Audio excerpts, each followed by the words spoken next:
Hello and welcome to day 3 of your RAD Mobile Boot Camp. My name is Craig Chapman.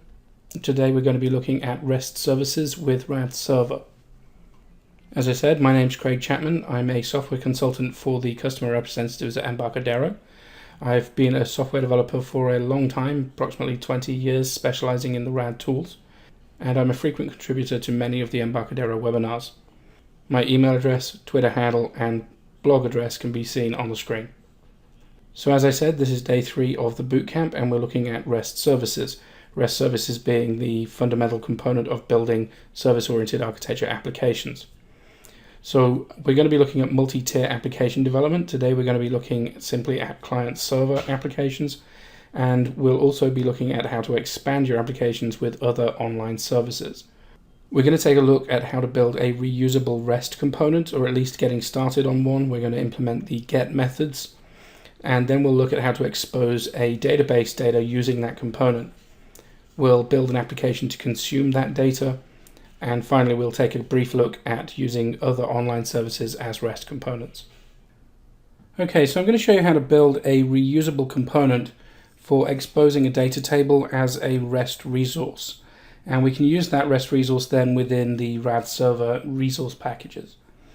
So to get started, I'm going to go File, New, Other, and I'm going to select Delphi Projects, Package, because I want to build a component which can be installed using an installable package.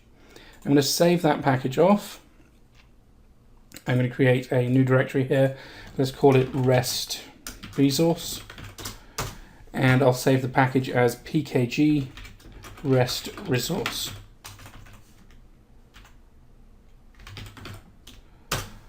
Okay, so within this package, I'm going to add a component. So I'm going to right click, add new, other, and under Delphi Files, component. Doesn't matter which framework we use. I'm going to stick with FireMonkey here, but it's non-visual, so that doesn't make much of a difference. And I'm going to select tComponent as the base class. And then I'm going to call our new component tREST_resource. And we'll put this on the samples palette page for no other reason than that's the default. And we'll call this REST resource, in fact, REST resource.pas, and finish. Okay, it wants me to save that unit off. So we now have a component which can be placed on a form or a data module from the component palette. So the first thing I want to do with this is, well, actually, let's go ahead and build and install this. So if I go ahead and do build and install, then we now have a component that can be installed onto a data module. So let's prove that out. Under my project group, I'm going to go add new project, and I'm going to select EMS package, okay. We'll create a package with a resource. The resource name, well, let's call it test, and this will be a data module, which is very important because we're going to drop our component onto that data module. And let's put all of the HTTP methods in and finish.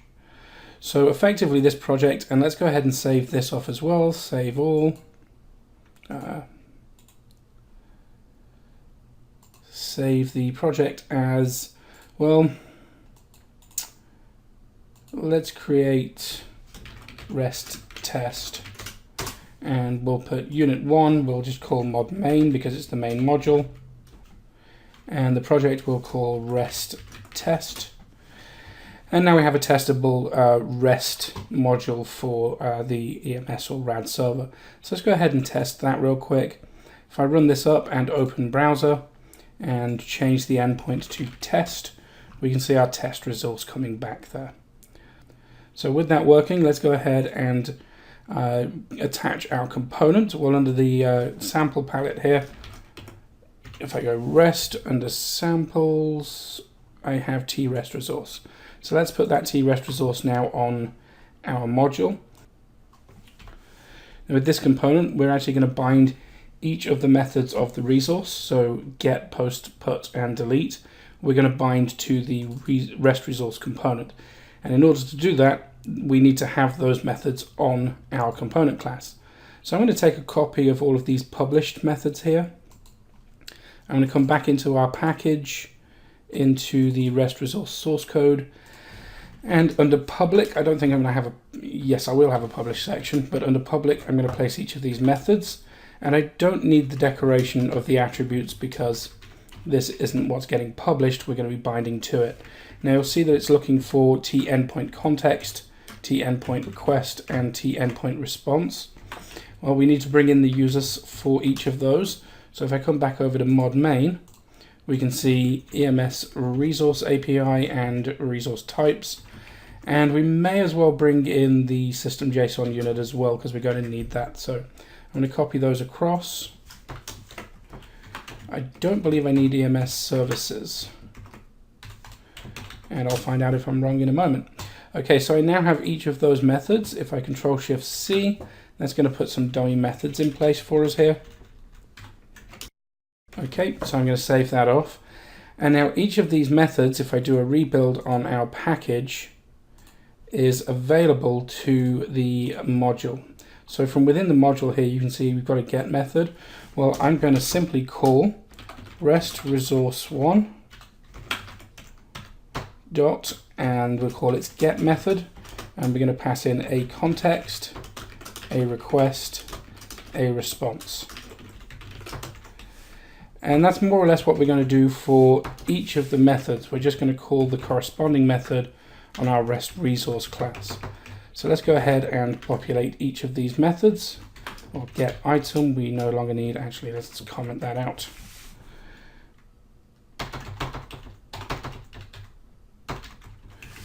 And we're just going to put in a call to REST resource 1 dot get item, pass in the same parameters.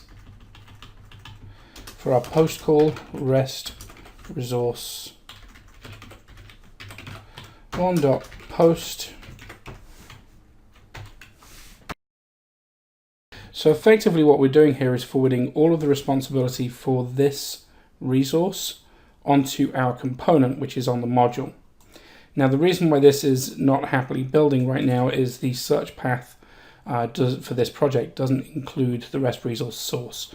So let's go ahead and resolve that now. I'm going to right click on REST test, go to options, and I'm going to select for all packages, all configurations rather, the search path.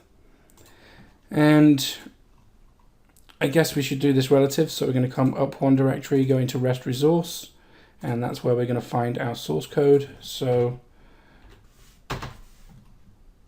add that path in.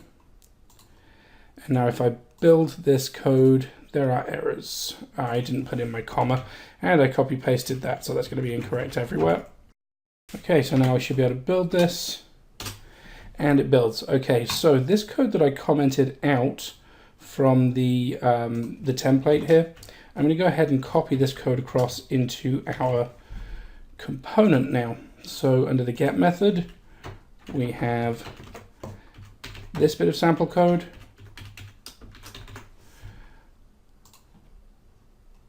Under get item,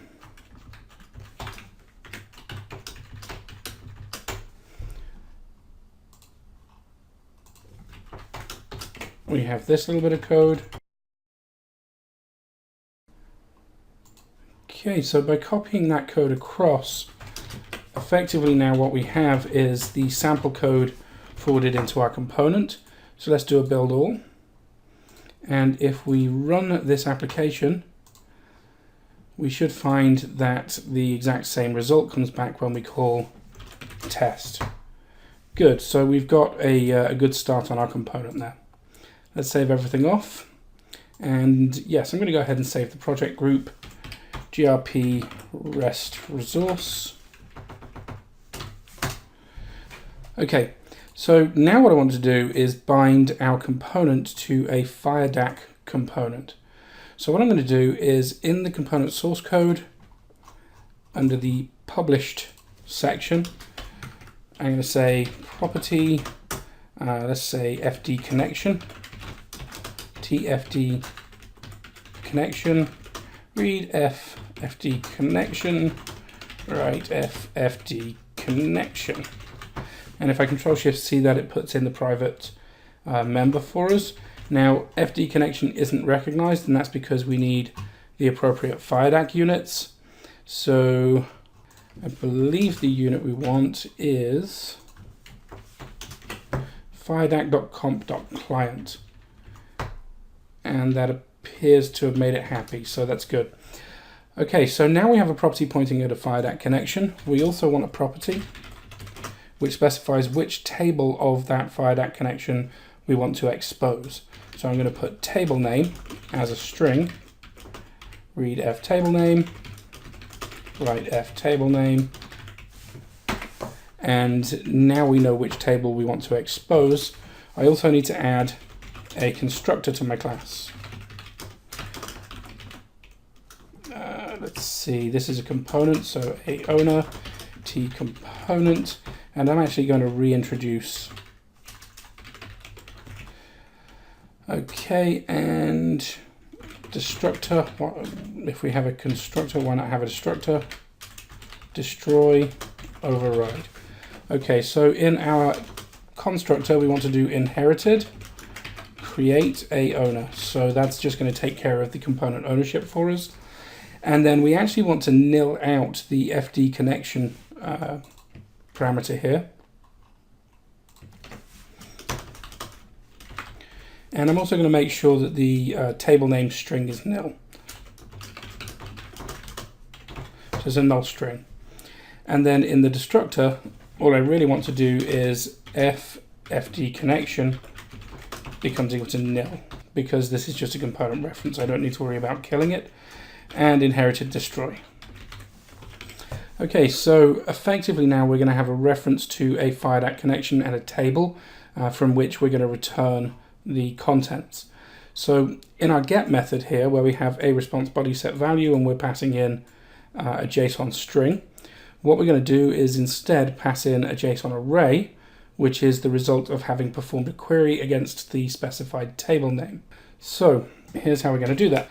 So I'm going to put in a var qry, which is a query, tfd query, and let's have a results tjson array.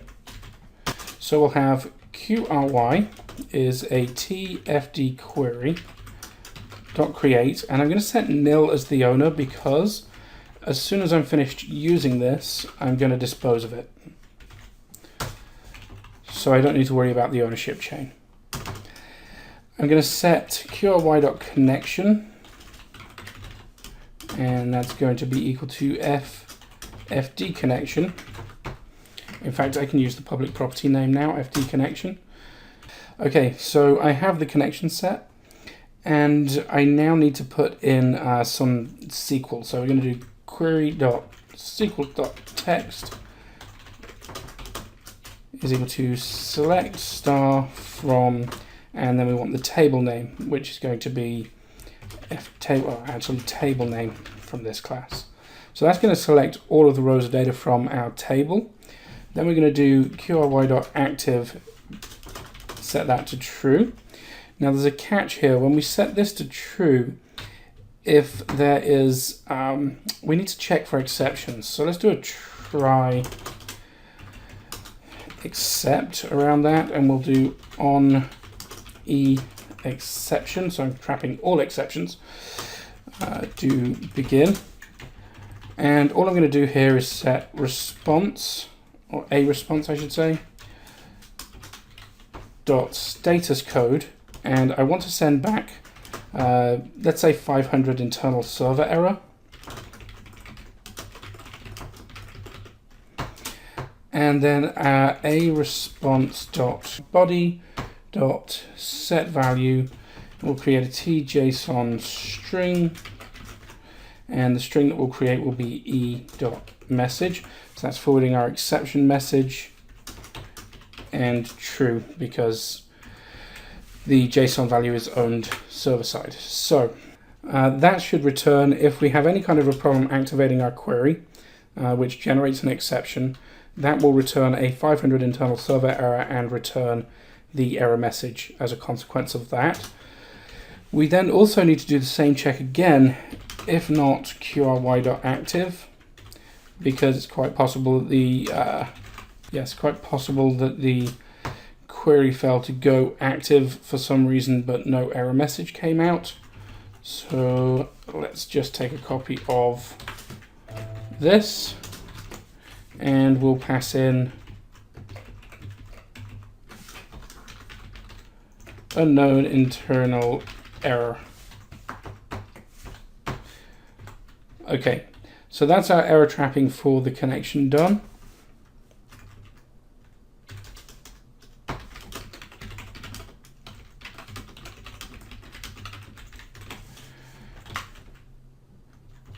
If we get to here, we can assume, and I'm going to put an exit in here, and I'm pretty sure it's not necessary, but an exit in here as well.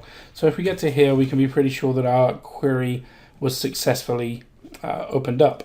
So what we'll do is we'll pass in a response.status code is equal to 200, so that's a successful result. And then we're going to pass back the JSON array which contains our data. And in order to do that, what I'm going to do is pass off encoding the query results to another function. So, query to JSON, and we'll pass in QRY, which is our query, and the result of that will have results, which is our JSON array from the variable section up top here. Okay, and then we'll do a response.body.setValue, and the value will be results. And let's do true, that's owned also. Okay, so effectively here, we're going to execute a query, a full select statement, copy all of the results of that statement into a JSON array and pass that array back. So we need the query to JSON function. Now I have written this function once before, so I'm going to go ahead and copy paste this in, and then I'll walk you through what we have.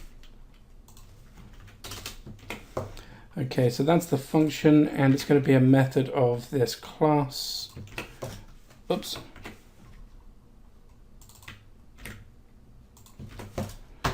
Okay, so if I do Control-Shift-C and just check that that's been added, it's been added into a private section.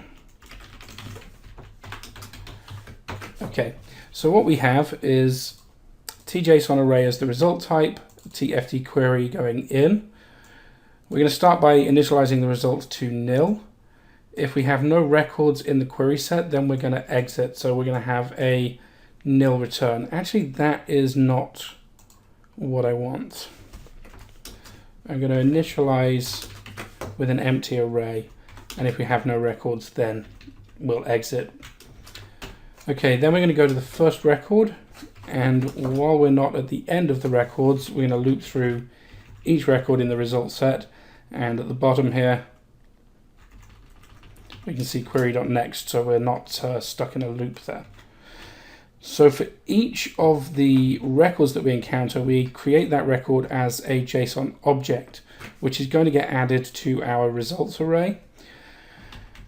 And then assuming there are fields within the each record, because there could of course be 0 fields, then we're going to loop through each of those fields and encode them into our JSON object.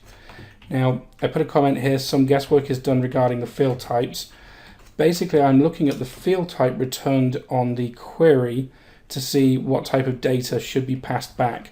JSON only permits a limited number of data types, so we have strings, integers, or rather strings, numbers, booleans, and null values, I believe. So we have to make sure that we encode as an appropriate type as we pass this back. Now you'll see that the IDE is not recognizing this this enumeration here, and that's because I need to add a users. Okay. So effectively, if we come across a field and we find that the field is a fixed char, wide string, string memo, FMT memo, then we're going to pass that back as a JSON string. That's going to get added as a pair into this record. This record, once we've identified all of the fields, will get added to our result set. So that's our JSON array that we're returning. And just briefly, we can see here that I have strings, date times, integers, floating points, and Boolean. Boolean is doing something slightly different. It's saying if the result value is true, then we pass back the JSON bool value true, otherwise false. Okay, so with that, I now have the ability to pass back data. However, if we try and run this, it's of course not going to work. And the reason is because I haven't set a connection or a data table. So let's go ahead and try test. And I'm still getting test back. Let's go and check why that might be. So in here, calling get. Perhaps I need to rebuild everything. Build all. There are errors. Okay, that'll be a start. So QOY create missing operator or semicolon. Okay, forgot to delete that line there. Let's go ahead and build all.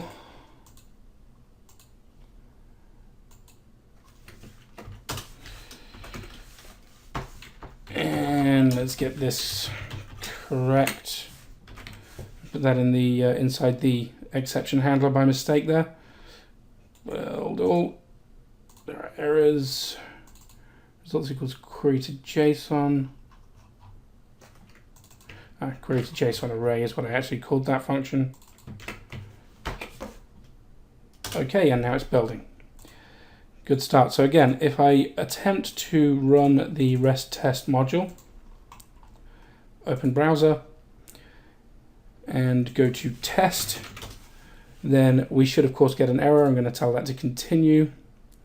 And if I go back to my browser, we can see here connection is not defined for. We're actually getting the exception message come back. Okay, so good. Let's go ahead and bind that up as it should be bound. If I go take a look at mod main, what I want to do on here is drop a FireDAC component. It's actually going to be a connection to our database. So I'm going to come into Data Explorer, under FireDAC, interbase. Let's see if my employee database is set up. It looks like it is. Excellent. So I'm going to drag the employee database over here, and I get this connection. So my REST resource now has this FD connection property. I'm going to point it at the employee connection. And the table name I want is employee. Okay, so if I now run this module, open browser, we'll browse to test, and we can see that I'm actually getting back all of the records in the employees data set.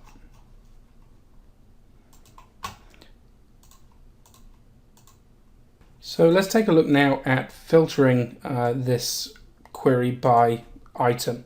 So if we go and take a look at the source code here for get item, we can see that item is the suffix being passed in, so that's the parameter we're going to get, and it's being passed into the get item method here. So if I go and take a look at get item, we're actually calling our REST resource get item, and that is just forwarding onto our component. So let's go take a look at our component. If we take a look at get item, it's not doing anything interesting. It's just passing back the parameter L item, which it gets from these parameters here. So what I'm going to do, I'm just going to go ahead and take a copy of our get method here, and I'm going to copy that and paste it in as our get item method. Now, we want to keep this line of code, L item equals get the request parameters, to get the item that's being passed in, and we want to keep the L item variable. So effectively, we're still going to call L item equals to get that item out as a string, and then when we do our select star from, we've got table name, and we want to put in where, and we need a key field at this point. So I'm going to just put in plus key field equals, and then as a parameter key field. Okay, so that's my SQL statement. It doesn't recognize key field yet. We're going to fix that in just a moment. Then we're going to do qry.params.param by name. I'm going to pass in key field. Whoops. As string, and set that to L item. And we'll do that before setting the query to active. So all we really need to do now is pass in this key field property. Well, we can put that on our component. So I'm going to put property key field string read f key field write f key field. Control Shift C to fill that out, and that's unfortunate. Okay, so we got that in the right place now. And then in the constructor, I need to remember to f key field equals null string to make sure that's emptied out. Okay, now in our employees database, in the employee table, we have an empno, which is our key field. So remembering that, let's go ahead and build all. And if we take a look at our mod main, F12, and look at the REST resource component, we now have this key field property. So I'm going to set that to empno. That tells the component which of the fields is the key field. And when we pass in the item, that'll be forwarded to our key field. So let's go ahead and save all of this and run it once more. Open the browser. And we're just going to check that we haven't broken anything first with our test. So there's our data. And then if we wanted this employee, Robert Nelson, well, that's empno2. So we're just going to put in /2. And what we get back is Robert Nelson. In the interest of brevity here, I'm going to leave the post, put, and delete methods as an exercise for you to do. If you have any questions about that, feel free to contact me via my email or my blog. But I'm going to move on here and show you why I decided to build this as a component. And the reason is quite straightforward. This is now a reusable component. So if we go and take a look at the REST test application, we already have a module, mod main. Let's suppose we want to expose some different data. We need a new module. So I'm going to right click on my project and go add new, other, and then from the Delphi project, Delphi files, I'm going to choose a data module. So I now have a new module in my project. I'm going to go ahead and save this module as, let's save this as mod customer. So we'll make this a customers module. And then I'm also going to add another new module, add new other Delphi files data module. And I'm going to save this one as mod sales.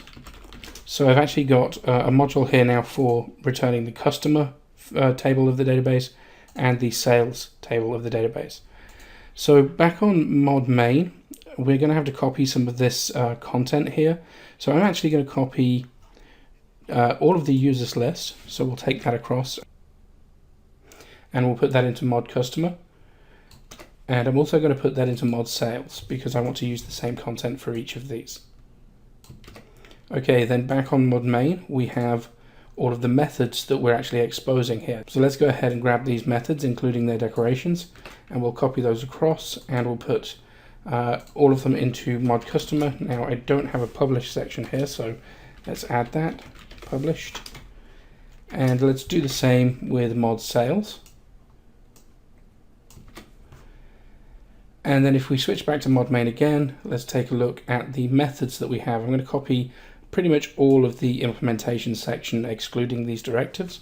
I'm going to take a copy of that, come over to mod customer, and I'm going to fill that in under the directives there. And what we'll notice first of all is the class name is different. So we have tData module 1. Well, I'm just going to go ahead and take a copy of that and change all of the method names out to match. And I'm also going to change this registration. So this is registering the endpoint for us. And finally, I'm going to do the same thing for the sales module. Again, I'm going to copy the class name here, data module 2. I probably should have named these, but I'll let the IDE do the work on that.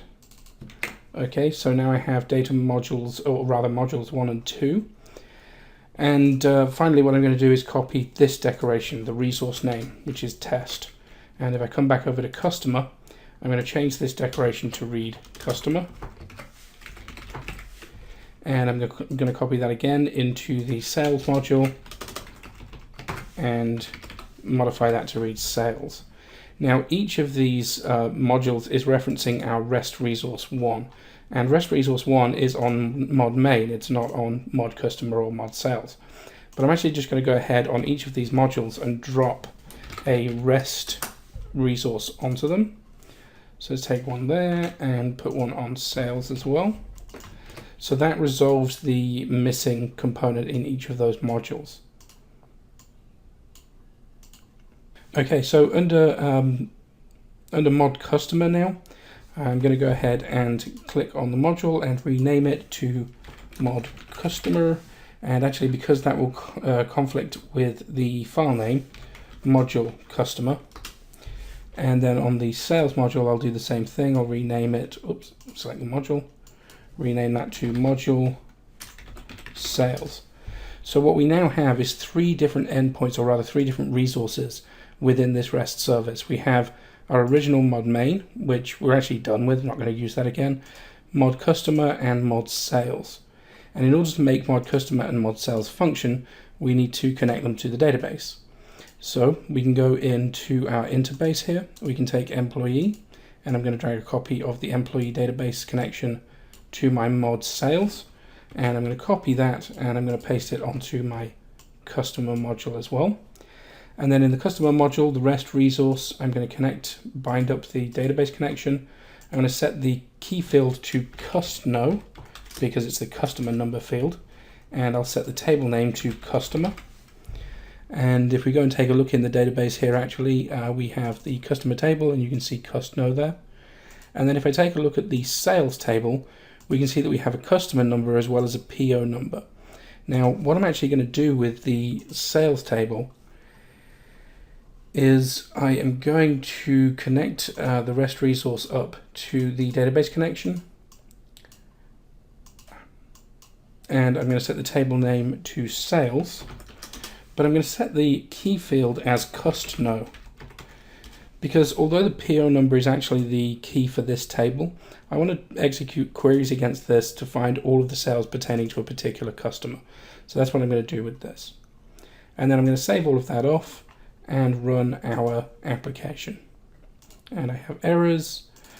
It didn't automatically change the module name in the registration here. So under customers, I need to make that change, and I need to do the same under the sales module. So let's go ahead and do that. And now run our application. Okay, so when I open up the browser, I now have 3 endpoints. So I can still use /test, which will give me the employees. But let's go ahead and look at customer. And perhaps I got that wrong, unsupported database field type. Okay. So we have an issue with our component that there is a field type which is not supported in the customer table. So let's go and see which field that was and see if we can correct it.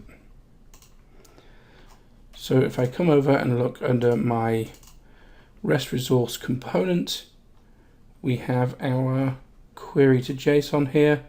And I'm going to put a breakpoint on the while loop. Actually, I'm going to put a breakpoint on the case statement. Let's get rid of those. So let's go ahead and run this. Okay, open the browser, and I will select customer. And we can now see the data types as we come in. So we've got this FT auto inc, and this is going to be the one that fails. So it's just raising an exception here. Well, the FT auto inc in our database is actually going to be an integer type. So I'm just going to make that as a temporary change to our code here. Let's put it in tfieldtype.ft auto inc.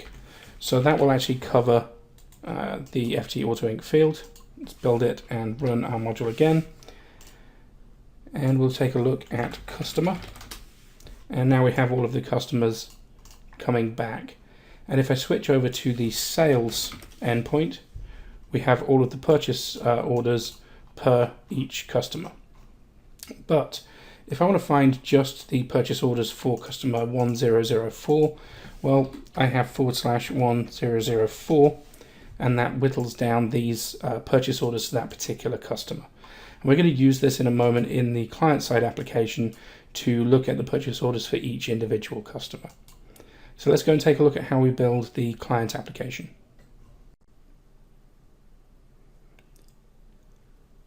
Okay, so let's take a look at how we build a client application for our endpoint. I'm going to go ahead and make sure that we have our endpoint running in the background. So there it is running. And then in the project group, I'm going to right click and add new project. I'm going to select a multi-device application. This is the type of application to be deployed to mobile targets, Android, iOS, and so on. I'm going to click on OK, select a blank application, and here we are with a blank application. So let's go ahead and save that all off. I'm going to create a new directory here. We'll call it REST client, and I'm going to save the main form as form main and the project as REST client. Okay, so the first thing we need to do is to get some data into this application. And let's start that with a REST client, a REST request, and a REST response. So with these three components we can call our REST service. The REST client is effectively your HTTP client, and it needs to know where our service is, and that's going to be on http://localhost 8080. And then the request is the REST resource that we want to actually fetch back. So we're going to fetch first the customer resource, so I'm going to change the name to customer, and the REST response is where the data is going to come back into. Now I'm going to make sure that these are all bound together correctly. The REST request is bound to REST client 1, and the response is REST response 1. Let's rename these components to make them useful. So I'm going to rename the request as customer request and the response as customer response.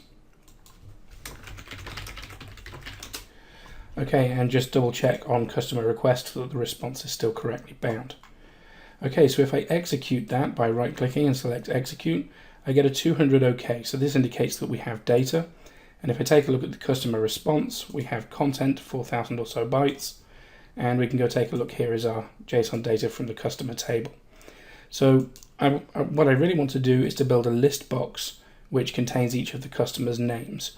So before I can do that, I need to get this data into a usable form, and that would be an FD-mem table. So this was an in-memory data set that we can use. I'm going to rename this component to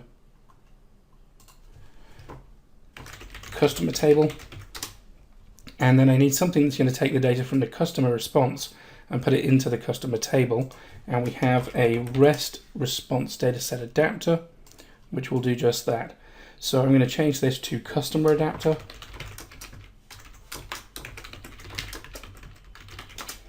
and I'm going to make sure that the response property is set to the customer response and the dataset property is set to the customer table. And in doing so, when I execute the request again, let's come up here and do customer request execute, we get a 200 OK, and now the data is in my customer table, but I need a way to see it. So let's go ahead and put a list box onto my form, and I'm going to align this list box to the left hand side of the form here and stretch it out a little bit, make it wide enough to see. And then I need to bind the items in the list box to my customer data. So I'm going to right click and select bind visually. And this is my list box, and where is my memory table? Customer response, customer table. Okay, so with my customer table here, I'm going to bind the customer name field, which is just called customer, to the item.text field in the list box. And I've got a number of components appeared in my way here, but if we pull these out of the way, you will see that the customers are listed in this list box. Okay, great. Now I want to see the detail of each customer. So what I'm going to do is I'm going to add a panel, which I'm going to align to the client area. So that's going to fill everything but the list box. And then I'm going to take another panel and I'm going to align this to the top, because this will now be aligned to the top of, why can I not see top? There it is. So I'm going to align that to the top. So that will be aligned to the top of the underlying panel. And then I'm going to put some edit boxes in here to give us some information about the customer. So let's have an edit for the customer number, and let's have another edit for the customer name again. And so I'll just make this a little bit longer. And then we'll place a couple of labels. So I have the first label is going to be Custno, or customer number. And so if I set the text property to customer number, and then I'll have another label here, and we'll bind that as the customer name. So we'll call it customer name and move the edit box into place here. Now, just a useful little feature here for aligning your components. If I align each of these to the top, and so let's do that with all of these components, align them to the top, and then set the margins on each of these components. So I'm going to set the margin on the top to, let's say, about 2 pixels, and I'll set the margin on the left to, I'm going to go 20 pixels here, and then on the right I'm also going to set 20 pixels. Now what this is going to do is, on some platforms when we deploy this application, the font inside of the label here is going to be a different size depending on the font support on the target platform. And by setting the alignment to top, this label is always going to take up the full width, less the margin, as is the edit. And so this should auto size the controls to the correct size for the labels. And I'm just going to make sure that that's true on the labels themselves by setting the auto size property to true. Now these are going to auto size so that the label should, the label text should set the size of the label control. It should bring this panel up a little bit. And so if I run this application, I won't get anything in these boxes at the moment because they're not bound. So what I'm going to do is I'm going to bind these now to our data set. So in the live bindings designer down here, let's go and grab the, where are we?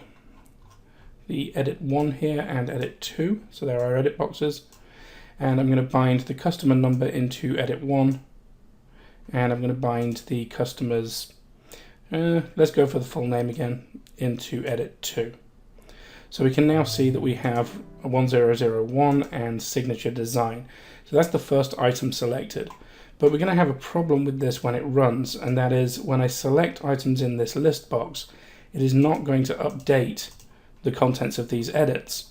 And the reason is that I haven't bound the sync property of the list box. So I'm going to bind this asterisk here to the sync property, and that's going to bind from our data source. It's going to bind the item to the selected sync item in the list box. So there is one other issue. When we run this, we're not going to see any data at all because the REST request has been executed in design time. We haven't executed it yet at runtime. So I'm going to find my REST request, my customer request component here, and I need to run this at runtime. The way I'm going to do that is I'm going to come up to the form, and on the forms on create event, I'm going to say customer request.execute.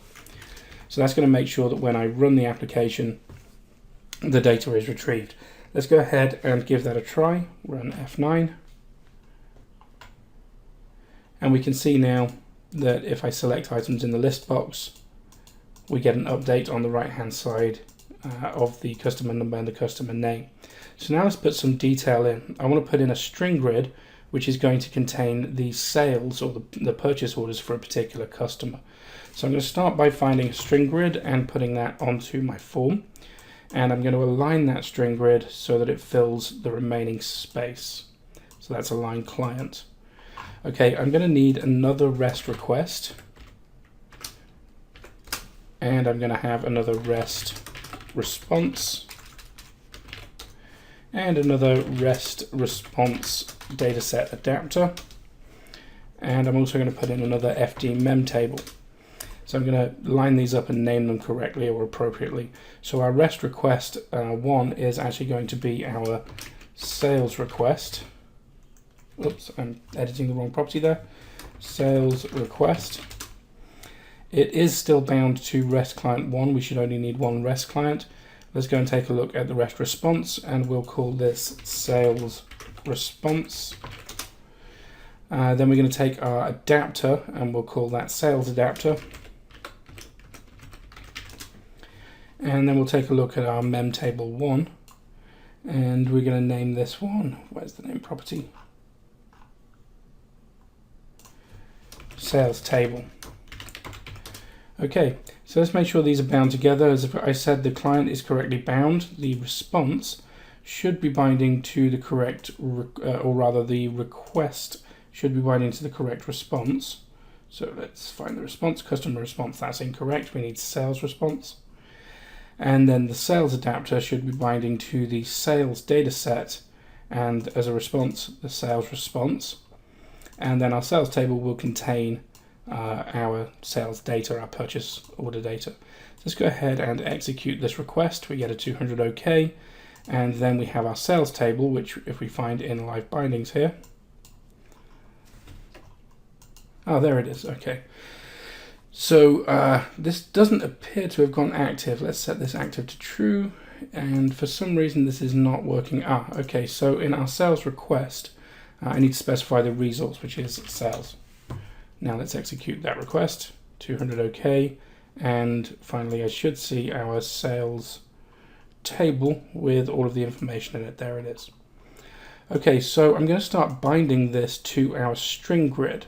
So if I pull our string grid across here, I'm going to bind the purchase order number, the customer number, the sales rep, and let's just put the item type. Okay, so we can see these fields coming into our string grid. And let's just make things a little easier to see here. I'm going to close out of live bindings now and just move all of these components over off of our string grid. And we can go in and adjust the string grid's columns in a moment. But one issue that we have here is that we're seeing all of the sales. And that's because when we set the sales request, the resource we requested is sales. We didn't specify a customer number. So what I'm going to do is I'm going to say on the list box 1 on change, I want to update the sales request. So I'm going to say sales request dot resource. I'm going to set to sales / plus int to str. And then what we're going to do is do the customer table field by name, and the field that I want is custno. I'll grab that as an integer and close out the int to str. So I'm actually telling the sales request now to fetch a different resource, and then we'll do sales request dot execute. Execute. There we go. Okay, so let's see if this works. Let's go ahead and run our application. Okay, and so I'm seeing actually signature design selected. If I click on Dallas Technologies, I didn't get an update in my grid, but I do if I click again. Okay, so it seems that we're getting, if I look here, we're getting customer number 1007, but we're getting cust number 1005. So we have some kind of glitch between the item that we're selecting and the item which is in the string grid. So let's go ahead and take a look at how that might be happening. And if I take a look at the event, we're doing on list box change. So what do we have in our list box events here? On change, I guess we could do this on click. So I'm going to take the event that we put in on change and I'm going to move it to on click. And let's see how that works. So we're on, if I click on here, we've got 1001, 1002. So that appears to be working as we need it to. But you'll notice that the first record didn't immediately come up when we first started the app. So what I'm going to do is I'm going to take this same bit of code and I'm going to repeat it one more time after the customer request right here. So then when we start our application up, we get our first customer listed here.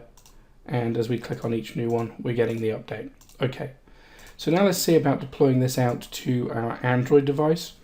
The first thing that I want to do here is I'm going to come up and take a look at my main form, because the form has been designed pretty much to be a portrait mode form. I've not done anything to make this fit with, a landscape mode. It's not going to fit as a portrait mode form.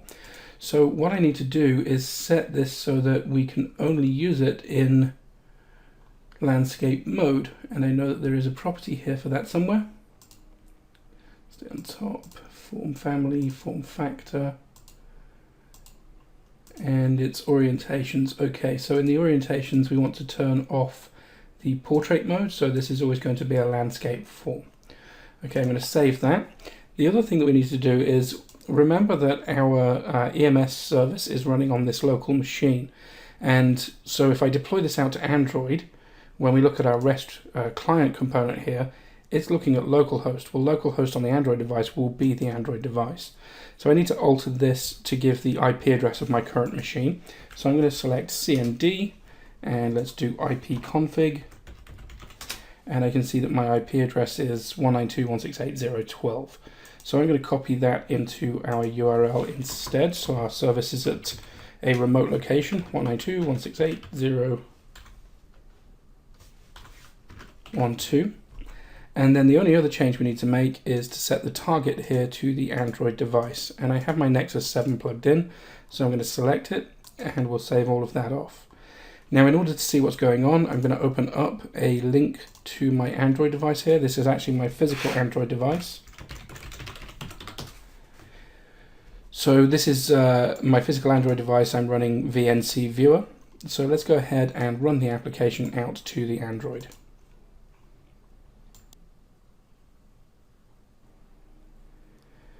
Okay, so with the application deployed out now, and actually it has come up incorrectly on my device, it's come up in portrait mode, but that's possibly for the best because you'd have to tilt your head to see it on the screen here.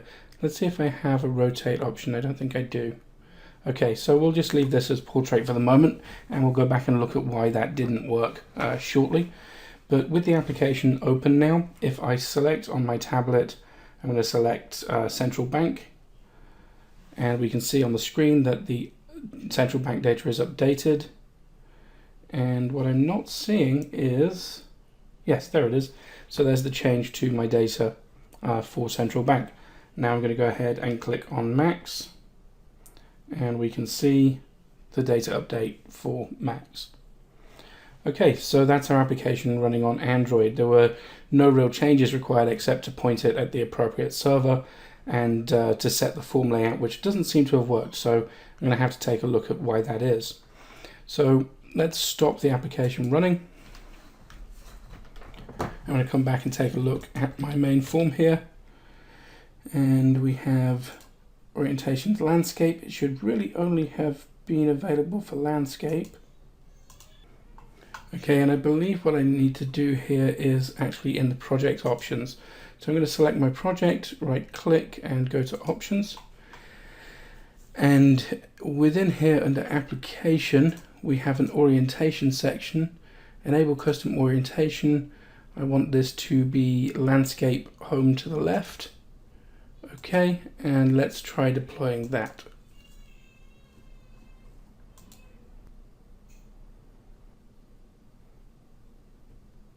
Okay, and actually on my device this has now appeared as a landscape application, but unfortunately the VNC viewer is correcting that orientation for us. So that application is now deploying as expected in landscape mode. Okay, so we've seen how to build and consume REST services, but what if we want to consume a third-party REST service? Well, the process is very much the same. If we take a look here at spitcast.com, this is a website which keeps a track of popular surfing locations. If I put /API, /spot, /all, we can actually get a listing of all the available surfing spots in their database here as a JSON REST endpoint. So let's look at consuming that within our application. I'm going to take a copy of this URL here, and I'm going to start a new multi-device application. I'm starting with a blank application, and I'm going to place on here my REST client, REST request, REST response, REST response dataset adapter, and an FD mem table.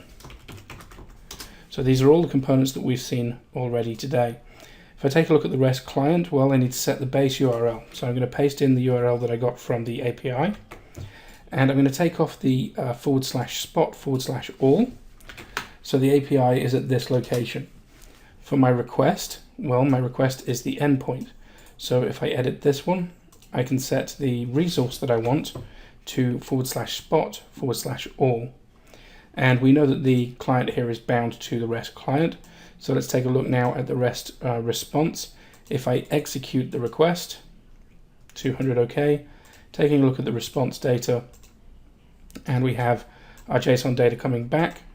And as we've seen already, we can bind our adapter to the memory table, and we can also bind it to our response.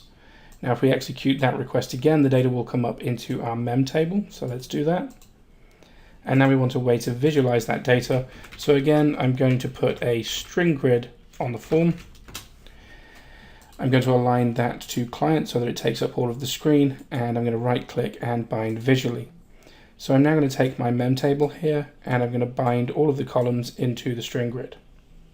So there we can see the data, and again, if I were to run this, I would need to add the instruction to request this data at runtime. So let's do that. I'm going to come up onto the form to onCreate, and I'm going to say REST request one.execute.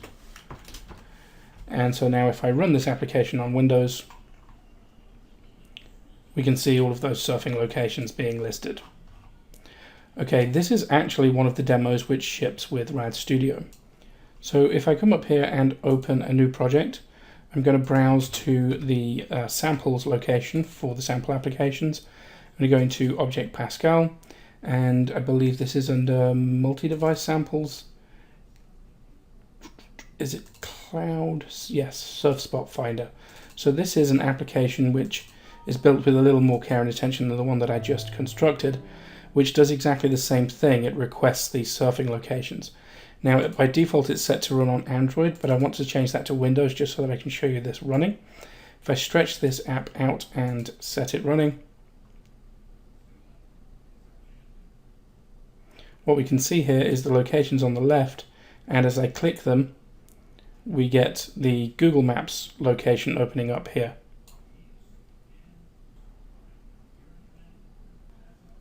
I welcome you to take a look at the Surf Spot Finder demo for yourself in your own RAD Studio installation.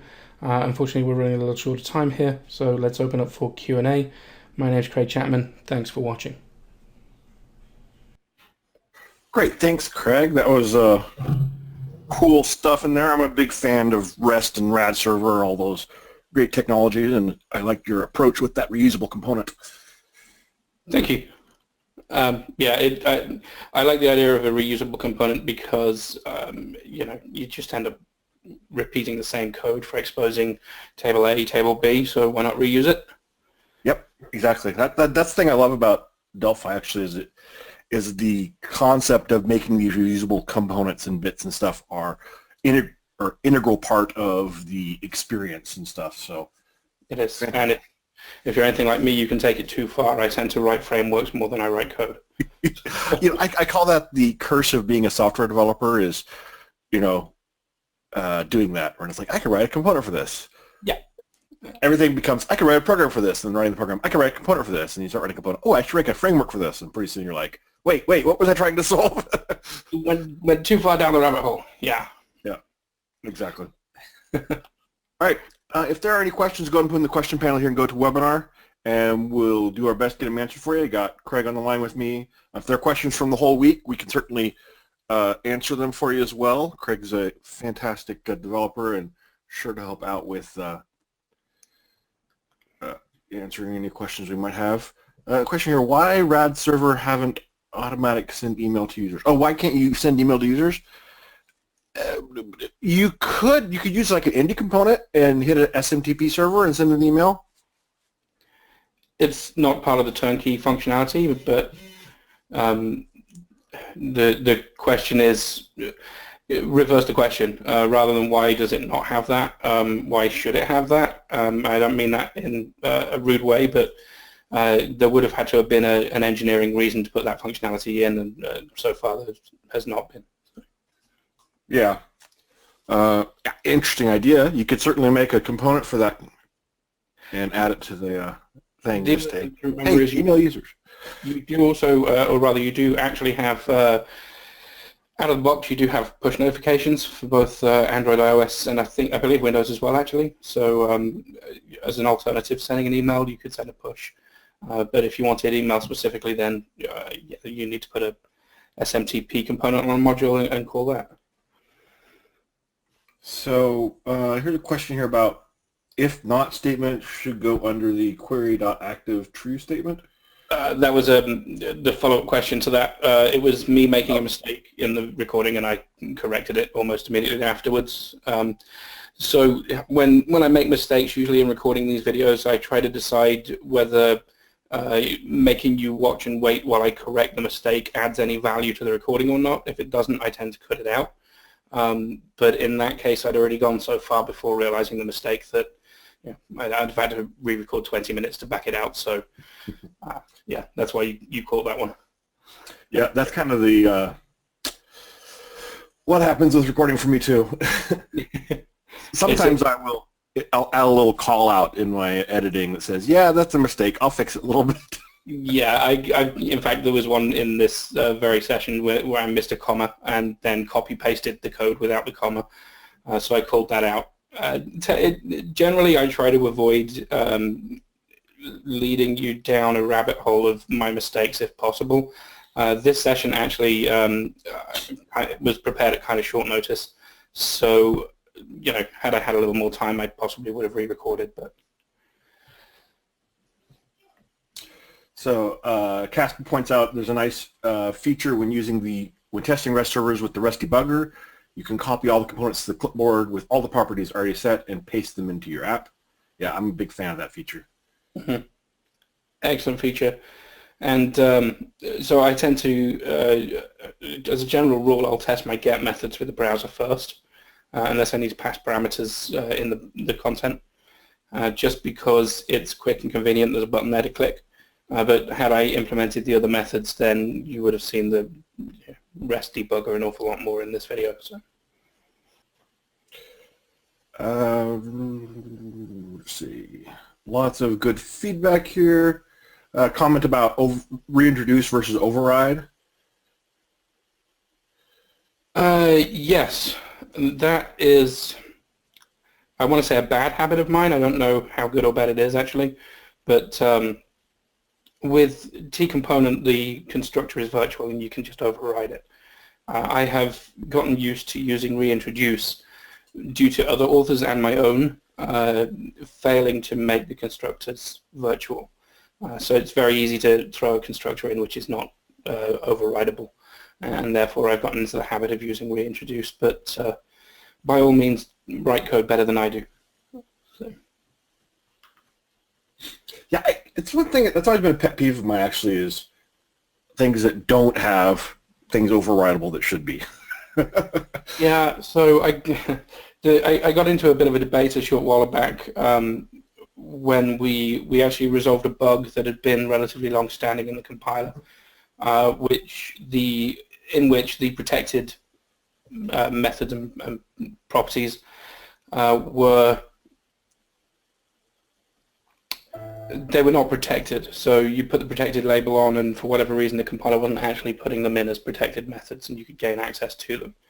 And so we corrected that bug, only to find that actually some people had been taking advantage of that.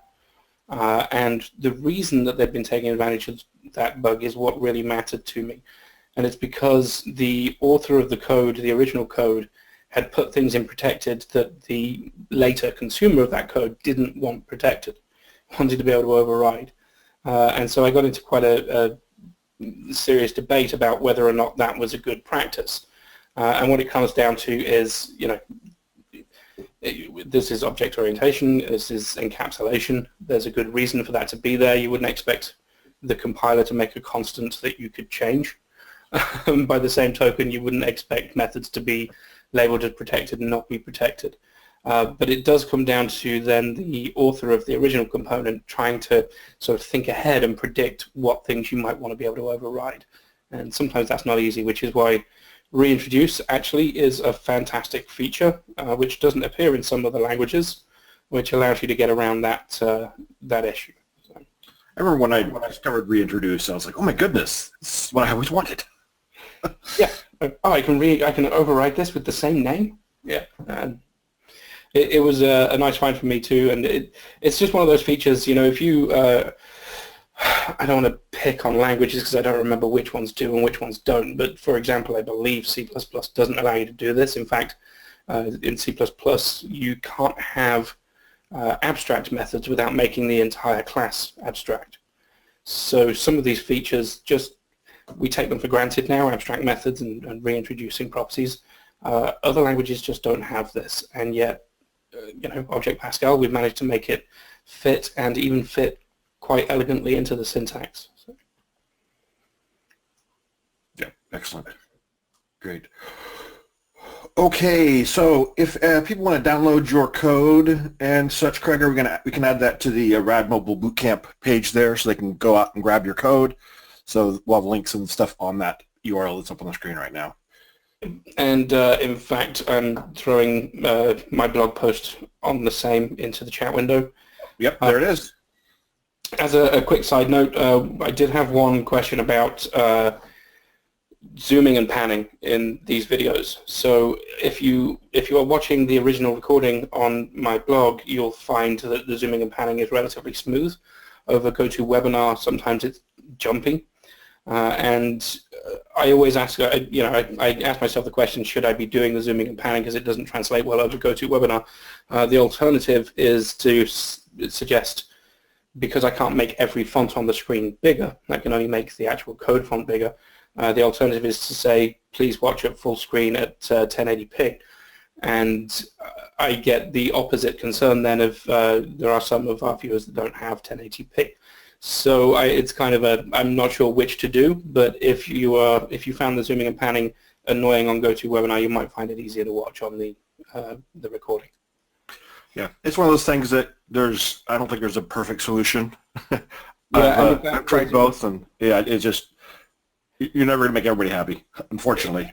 And actually, the zooming and panning, you know, that cost me a good hour of. I edit that in manually. So if you don't appreciate it, I'm sorry, but it was the best of two bad options. So. Well, thank you so much for the effort you put into it, though, Craig. I really appreciate it. Sure. And hopefully everybody enjoyed this RAD boot camp. All the great stuff. We covered mobile development on 2 and 3, and then today we looked at, which we had a number of requests for, or I'm sorry, we covered just the basics of mobile development on 1 and 2, and today we covered the, you know, connecting to a remote data source, which I think is really one of the things that really makes mobile development a lot more useful. So it hopefully was very useful for everybody. So thanks so much, Craig, and thanks everybody for joining us, and we look forward to seeing you online at our next webinars. Thanks all. Thanks. Bye. If anybody has any questions, go to put them in the question panel here and go to webinar, and we'll do our best to get them answered for you. Let's see. Instead of for IDX equals, should be a good idea to use for in fields do begin. Yes, it should. I'm not going to argue with that. It's just, as is the case in whenever you see me doing something like this, it's force of habit. I'm used to for IDX. But yes, it's a good case for for in instead of for IDX. It is. It's one of those things that I find I always have trying to find the right time to use that as well. Let's see. The field names shown in the string grid are quite narrow. What properties needed to be changed in order to dynamically show the whole field name, like item underscore type? Sure. So dynamically, and you might know more than me on this, Jim, but dynamically I think you could do it in code based on the length of the font by measuring the number of characters and doing a bit of quick math. But probably easier, since the column titles are not likely to change, is right-click the string grid, and each of the columns is like a t-string column, t-integer column, and so on, and each one has a width property, so you can go in there to adjust that. But if you wanted to adjust the columns based on the width of the content of the columns, then you'd want to do that as a looping code, I believe. Yeah, there's another. I'm trying to remember what it is, and I can't remember if it was a VCL only feature within FireMonkey as well, where you can give it a string of text to the canvas or something like that, and say how wide is this, and it'll tell you, and then you can just use that to adjust it. Yeah, so that's text extents, which was it's a Windows API function, so it's not part of the canvas on under FMX. There are things you can do under FMX. You can pre-calculate, but there's one caveat that you need to watch out for with FMX, and that is, depending on the target platform that you're deploying to, they have variations in how they render certain fonts.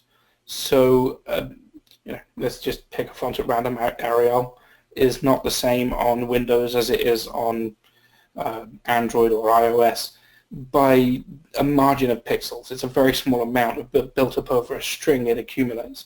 And this can be a problem when you're laying out controls on a form. They don't always exactly match, but you can usually auto-size the component that they're in and so on. With regards to the string column, I think you would have to go for the closest approximation of the size that you need. I'm not sure how you'd measure it on the string grid, because that function just, it's not a part of the canvas. It's the graphics API just doesn't provide that, so it's not something that we're able to surface. Okay. Is there a master detail sample using transaction control? Good question.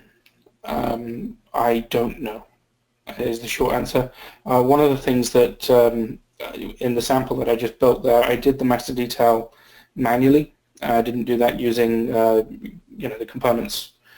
Now I could have grabbed the data into memory data sets and then executed a query against them to do a proper master detail. But when we're talking about REST, each resource is really an independent thing. And so if you're using the REST adapter, it's probably, I never want to tell someone what is good and bad practice really, but it's probably better practice to manually do the master detail. So with regards to transaction control, you'd have to put your own mechanism in that case. But yeah, you could do it using an FD query across two memory tables. Yeah.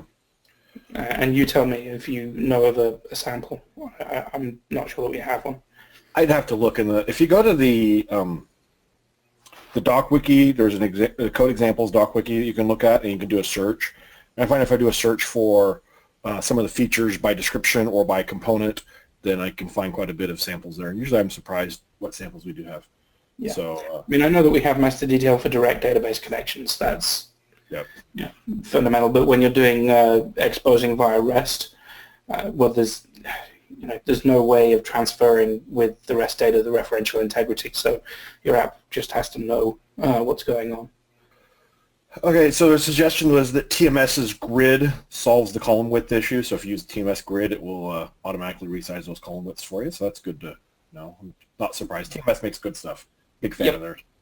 And actually, the way that you could do it with that I suspect they do it is to render to a off-surface bitmap and then stretch the bitmap onto whatever canvas you're placing it on. It's just not how the string grid works. So. Let's see. Brian's saying that when the JSON return is multi-level, for example, an array of objects containing more arrays and objects, how do you access the data in the mem table? Short answer is you don't. So I wrote a blog post on this recently, and effectively nested data is not technically RESTful, and therefore the components that we've put together for handling REST don't handle nested data. They don't understand it. And the reason's straightforward. If you I don't want to go into too much detail on it. Like I said, I just did a blog post on REST, and you can go take a look at that, basically a reading of Roy Fielding's dissertation. But effectively, we're talking about single flat resources that you request by a unique identifier. So nested data isn't really a part of that. It doesn't fit with the REST philosophy. So if you wanted to access that, you can do it, but you can't do it using the REST components. What you would do is parse the JSON yourself, which isn't actually that difficult to do. We have JSON parsing classes that you can use, but it's not going to work with, for example, REST request, FD table, and those components. Sounds good. I know I've done some things in the past to get that nested data out, but there's not really a great way to do that, I don't think. Yeah. Well, I mean, so the REST components are literally expecting quite a strict interpretation of REST. So they don't handle those situations that are not strictly RESTful, and that's effectively what we're talking about when we're talking about nested data. One of the examples I gave on my blog post was if you return, for example, you call a function on a remote RPC call, and what you get back is an object which contains a status code and whether or not an error occurred, and then nested within that the actual data that you wanted. Well, that's not actually the way to do a RESTful call. In fact, when you're talking about REST, you shouldn't really be thinking RPC at all. What you should be thinking about is making data changes on state transitions, because we're talking about a state machine. So effectively, if you come across these APIs, and I'm coming across more and more of them to my frustration, which expect you to call a function, some arbitrary function, and give back a status for that function with the object nested in it, then our components aren't going to understand that, and you will have to use the JSON classes to go strip out the content that you need. It's frustrating, but this is one case where the components meet the standards, and the standards aren't necessarily being applied. So, yeah, REST is kind of open-ended. I mean, there's good practices, but you can do whatever you want to do. And so sometimes you got to figure out how to deal with what you've gotten. Yeah, okay. I think the most important constraint, of course, REST being a series of constraints, the most important one being uniform interface. Well, RPC isn't a uniform interface. It's a remote procedure call for arbitrary procedures. So, yeah, sticking to uniform interface kind of imposes a flat data structure. Okay, it looks like we're at the end of the questions now, for now. So thank you so much, everybody, for joining us for this webinar, and hopefully you've enjoyed this RAD Mobile Boot Camp this week, and that you've learned a lot and are getting ready to take off with your mobile app development. There's so much more that we wanted to cover but weren't able to cover this week, so do check out the Doc Wiki. There's lots of great tutorials in there. There's lots of information in the example projects. There's lots of skill sprint videos out there as well that cover some of these topics in depth, like app tethering, so you can extend your desktop app to mobile apps and such. So check those out, and we will look forward to seeing you online at future webinars. Thanks, Jim. Yep. Thanks, Craig. Bye-bye, everybody.